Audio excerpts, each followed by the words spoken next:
Hello, আপনি পাশের বাড়ি খালিককে না? হ্যাঁ আমি খালিকা।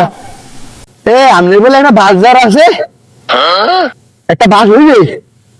হ্যাঁ আছে হইবে। তাই ওই দাদা ভালো দেখে বাস বাইছে আমার গোয়াটা কইথন। চাউল ফোলা ভাত। Few moments later.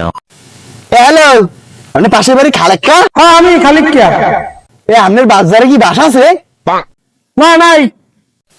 কে এত তাড়াতাড়ি গোয়ার মধ্যে ঢুকে গেছেন? আমার চাউল ফোলা ফোন দিছে। 2,000 years later. আপনি পাশের বাড়ি খালেক্কা না? আমার ফোন দিছে বেড়া ইয়াজ। হ্যাঁ বেড়া আমি খালিকা। তাই আপনার বাজারে ভাষা আছে? এর আগে ঢুকে দিব কিন্তু রাখাইছে, এবার ধরা খাওয়া যাবে না। আছে নাই, আছে নাই, আছে নাই। কে দোকান আর বার করেন, দোকান আর বার করেন, দোকান আর বার করেন।